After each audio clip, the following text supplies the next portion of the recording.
எல்லாருக்கும் வணக்கம். இன்றைக்கி நிஃப்டி எப்படி பிஹேவ் பண்ணிச்சு அப்படிங்கிறத பார்க்கலாம். ஸோ இன்றைக்கி மார்னிங் வந்து நிஃப்டி கேப் ஓப்பன் ஆகி ஒரு 23,500 லெவல் வரைக்கும் இது போயிட்டு திரும்ப அந்த எஸ்டர்டே ஹைலேருந்து ஒரு ரெசிஸ்டன்ஸ் எடுத்து ரிவர்ஸ் ஆச்சுங்க. நான் இன்றைக்கி எஸ்பிடே அப்படிங்கிறனால ஒரு பியரிஸ் எக்ஸ்பெக்ட் பண்ணேன். ஸோ 23,000 இந்த லெவலில் ஒரு 23,400 லெவலில் ஒரு புட் ஆப்ஷன் எடுத்து இந்த லெவலில் நான் க்ளோஸ் பண்ணிட்டேன். அதுக்கப்புறம் திரும்ப பார்த்தீங்கன்னா அந்த கேப் ஃபில் ஆனதுக்கப்புறம் மறுபடியும் இந்த இடத்துல ஒரு சப்போர்ட் எடுத்து அது எஸ்டர்டே க்ளோசிங் டைமில் எந்த இடத்துல சப்போர்ட் இருக்கோ அதே சப்போர்ட் இன்னைக்கு மார்னிங் எடுத்துகிட்டு ரிவர்ஸ் ஆகிருக்கு. இன்னொரு சிக்னல் பார்த்தீங்க அப்படின்னா இது 5 minutes CPRக்கு எபோவில் இருக்குது. ஸோ கன்ஃபார்மாக இது ஒரு புல்லே சிக்னலுக்கு என்ட்ரி ஆப்பர்ச்சுனிட்டி கொடுத்துருக்கு. பட் நான் இந்த இடத்துல என்ட்ரி எடுக்கல. நான் ஒரு பிரேக் அவுட்காக வெயிட் பண்ணேன். ஸோ பிரேக் அவுட் ஆனதுக்கப்புறம் நான் இந்த இடத்துல ஒரு என்ட்ரி எடுத்தேங்க.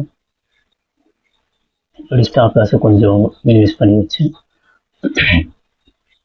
ஸோ இந்த டார்கெட் நான் எக்ஸ்பெக்ட் பண்ணது 1:1.5. ஸோ அது வந்து பார்த்தீங்கன்னா ஒரு 23,650 அந்த லெவலில். பட் மார்க்கெட் பார்த்தீங்க அப்படின்னா ஒரு 23,600 கூட போகல. அதுக்கு முன்னாடியே ஒரு 570 லெவல்லையே ரிவர்ஸ் ஆகிடுச்சு. ஸோ நான் இந்த ஸ்டாப் லாஸ் இங்கேருந்து இன்னும் கொஞ்சம் ஸ்லைட்டாக ட்ரை பண்ணி இந்த இடத்துல நான் க்ளோஸ் பண்ணிப்பேன். அதுக்கப்புறம் நான் என்ட்ரி எடுக்கல, நான் வெயிட் பண்ணேன். திரும்ப பார்த்தீங்க அப்படின்னா மறுபடியும் இந்த டவுன் சைடு ஸ்டார்ட் ஆனதுக்கப்புறம் மறுபடியும் ஒரு ரிவர்சல் வந்து இந்த இடத்துல உங்களுக்கு கன்சாலிடேட் ஆகிருக்கு. ஒரு 5 minutes சார்ட்டில் ஒரு 3 கேண்டில் வந்து கன்சாலிடேட் ஆகிருக்கு. ஓகேங்களா. ஸோ ஆல்ரெடி இங்கே ஒரு டவுன் கன்ஃபார்ம் ஆகிடுச்சு.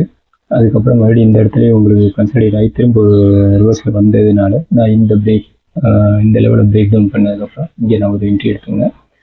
ஸோ இங்கே என்ட்ரி எடுத்து நான் எக்ஸ்பெக்ட் பண்ண லெவல் 23,350 இந்த லெவல் போகும்னு எக்ஸ்பெக்ட் பண்ணேன்.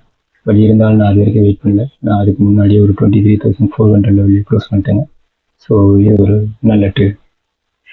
Thanks very much.